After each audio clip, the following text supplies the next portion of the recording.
Welcome to the Automated Survey Design lecture. I'm Laura Marshall.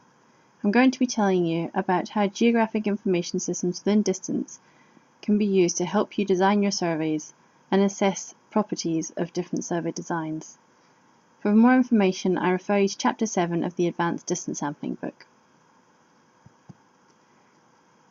In this lecture, I'm going to start off talking a little bit about background and then describing the terminology that I'll be using, including going over coverage probability. I'll then talk about the point and line transit designs which we implement in distance, and finish with a few examples and tips. So without the aid of automated survey design, we'd be left to decide where our transects go ourselves manually. This is both inefficient and unlikely to lead to randomized designs. Randomized designs are important so that we get an unbiased representation of our study area. People are certainly not very good at selecting transects which may go into difficult to reach areas. So, automated survey design using GIS technology allows us to easily generate surveys based on randomized designs. We can then print out maps of these transects or download the coordinates to GPS systems ready for going out into the field. We can evaluate the properties of different designs by generating many sets of surveys, many sets of transects from the same design, and this allows us to optimize for our given situation. The terminology that I'll be using is a sampler, which is a sample unit. In the case of a line transect, this refers to a strip, and in the case of a point transect, this refers to a circle. The design is the actual algorithm for laying out the samplers, and a survey is a single set of transects generated from this design. The sampling strategy refers to the design combined with the estimator. The coverage probability refers to the probability that a point within the study region will be sampled, will be included within the survey. And I'm going to expand on this idea just now. So here we have two designs. The upper design is a systematic spacing of parallel strips.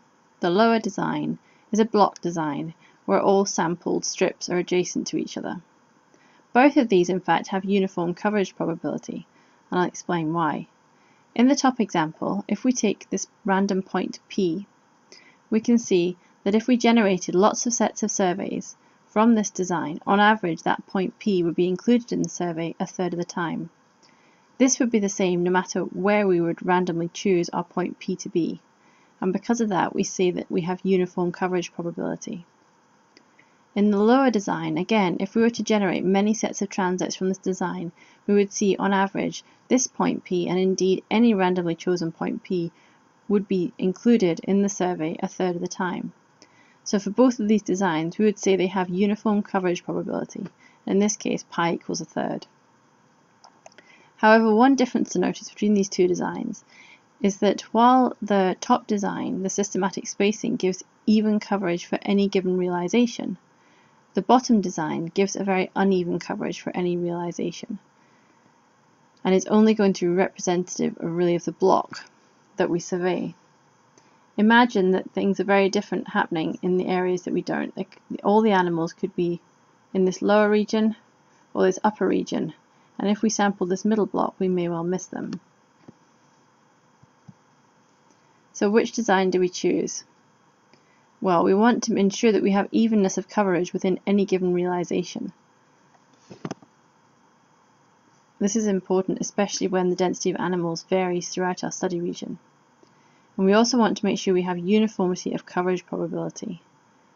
And this can be assessed in distance by first of all defining a grid of points across our study area, and then generating many realizations from our design and checking how often each of these points is included in the surveys. And this gives us an indication of whether or not we have uniform coverage probability for our chosen design. We must remember that not everything comes down to uniform coverage probability, however. In the previous lecture, you learned about other criteria for selecting designs. Ideally, we would not want our samplers to overlap. We would like the cost of travel between samplers to be low. We need to consider edge effects and whether or not they may introduce bias into our estimates of density and abundance. More samplers is better. Efficiency when density varies within the region can be achieved by stratification sometimes. We also want to make sure that we place lines parallel to the density gradient. So moving on to the point transect designs which are currently implemented in distance. There are two designs. First of all, simple random sampling, where a set of random points are generated within the study region, and secondly, a systematic grid of points. So let's compare these. Both of these, in fact, have uniform coverage probability. If we were to choose any point at random, it would have the same chance as being included as any other randomly selected point in the study region. However, the systematic spacing has a much more even coverage for any given realization. We can see in the random sampling that some areas are sampled with much higher intensity than other areas. And this can lead to greater variability if we were to repeat surveys with different sets of points. In addition, we can have overlap of samplers in the simple random design, which could introduce disturbance effects. The cost of travel should be similar for both these designs between transects. If cost of travel is important, then you may wish to consider a cluster sampling design. This isn't currently implemented in distance. However, you could ask distance to create a design with a set of points where each point represents a cluster of transects rather than an individual one. Moving on to full-length line transects. These are two parallel line designs. We have parallel random and systematic random. These are often used in aerial surveys. Both of these again have uniform coverage probability. And again, the systematic has more even coverage for any given realization. The coverage for a given realization is more important with lines, as there tend to be fewer lines than points. The lines are more expensive to survey. Transit, the off-effort time between the ends of transits, can be considerable for both of these designs. And we can again have overlap of samplers in the parallel random design.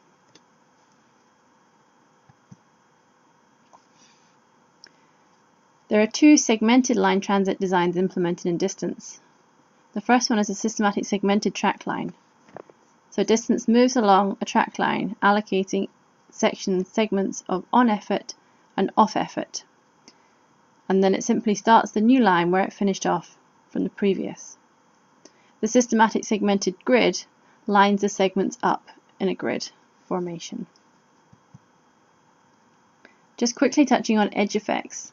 These are not a problem if you're willing to survey incomplete segments. So for example, if you are willing to walk all the way or travel all the way over here to survey this small part of transect, then we would have even coverage, uniform coverage probability. However, that's quite a lot of effort for very little return. So one option would be to exclude any transects that are more than half outside the study region. And for any that are more than half inside, you could reflect back the part that would have gone outside, and this will give you uniform coverage probability. However, it is hard to reliably automate and not currently in distance. Another option would be to push segments back in if they are more than half inside. So if they're more than half outside, we would discard them. If they're more than half inside, we would push the entire segment back inside the study region. So all these segments you can see in these study regions are full segments. And let's have a look at what that does for the coverage. So it's perhaps easier to see in this northern strata here. What we get is a pattern where we have lower coverage probability around the outside, where we've discarded segments which have been more than half out. And then we have an area of slightly higher coverage probability just inside that, because we then push some back in. In the southern strata, we see even more non-uniform coverage probability, with some areas being entirely missed. these areas here will never have a transect put in them, so they will have zero coverage probability. Other areas shown in red will always end up sampled, and these will have a coverage probability therefore of close to 1. The difference here between these two strata is that the northern strata has a random orientation of lines, so they can choose a different orientation of segment each time we generate a new survey. The southern strata has a fixed orientation.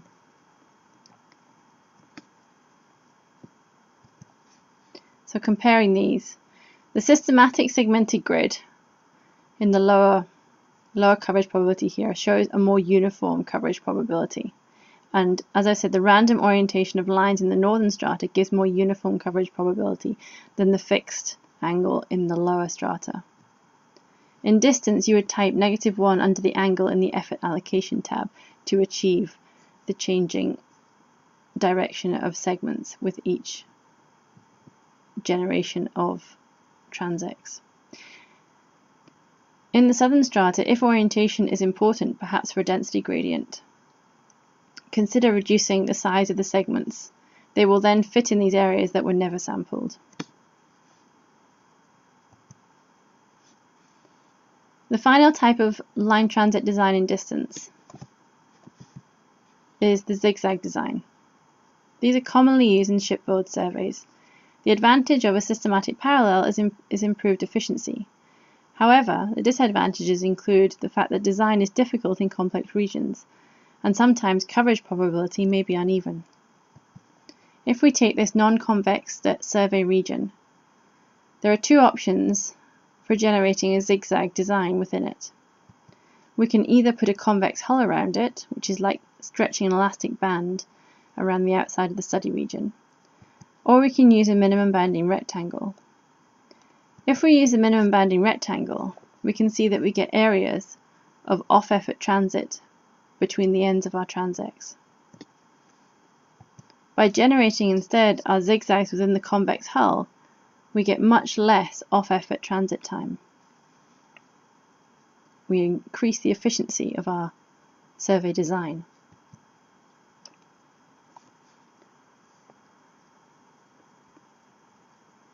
The first design, zigzag design in distance, is the equal angle zigzag design.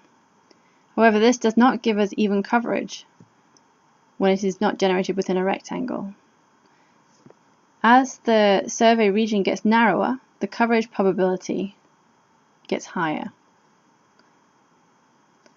The equal space zigzag design does much better on even coverage. This involves putting down parallel lines systematically spaced and setting up our zigzag between these lines. However, we see that when we get to very narrow parts of the survey region, we again see increased coverage probability. The third option is the adjusted angle zigzag, and this is constantly adjusting its angle based on the width of the height of the study region. We can see that for the majority of this survey region, it's very close to the equal space zigzag, which is shown by the solid black line. The adjusted angle is shown in red. So the adjusted angle and the equal space zigzag follow each other fairly closely, except when they get into this narrower region, we can see the adjusted angle there curving away to compensate for the fact that we're getting quite narrow.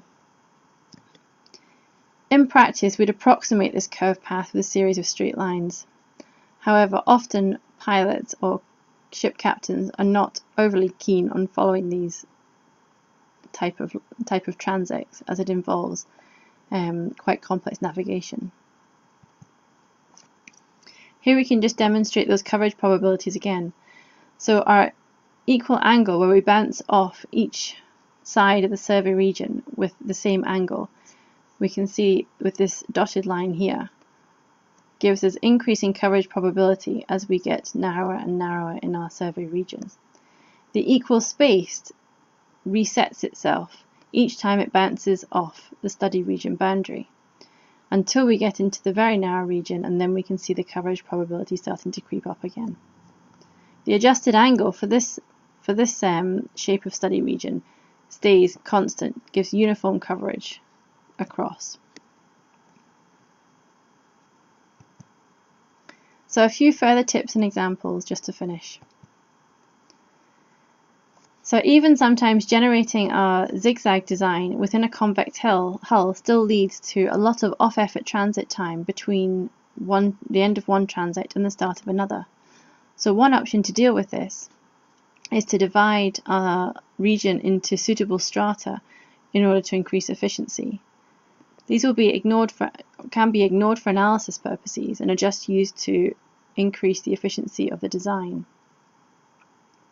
We should maintain the same spacing if we wish to pool these afterwards.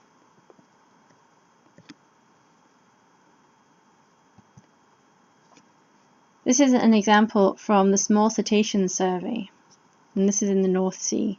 We knew that the vessel was both starting and finishing on the east coast of Scotland, and therefore it made sense to do a double cross design.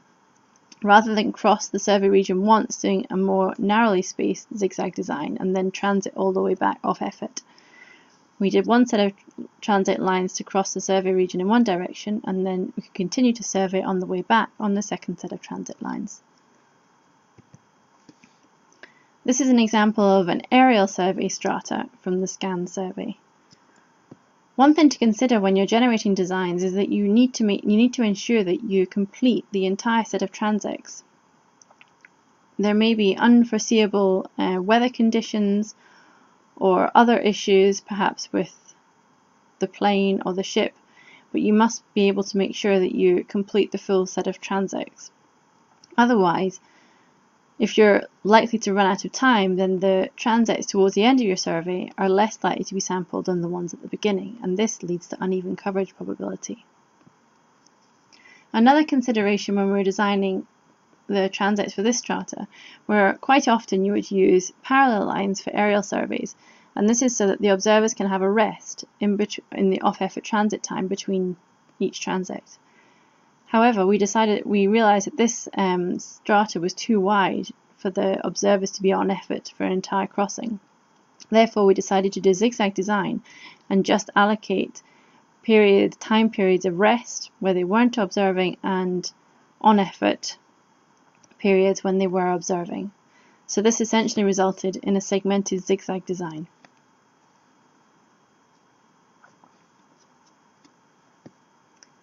If you think that you may end up with additional time at the end because you're ensuring that you must get all your transects within your main survey completed, you may want to generate a spare set of transects so that you're not wasting any additional time in which you have the vessel. Any observations can be used to improve the modelling of your detection function, however, shouldn't be used when calculating the design-based estimate. They could, however, be included in a model-based estimate. If you have density variation within your study region, then systematic designs are going to be more reliable, because by chance you shouldn't end up with all your transit in an area of high or low density. If you have some idea in advance of where the areas of high density and low density are, you may wish to consider stratification. Alternatively, you can consider an unequal coverage probability design. However, this will mean that pooling robustness will not hold, and you will need to model your detection function based on all covariates that will affect detectability. You may also wish to consider fitting a density surface model and obtaining a model-based estimate instead. This is an example of a strata again in the scan survey, where we expected there to be much higher density in the southern part of the English Channel than in the northern part, so we allocated double effort in this part.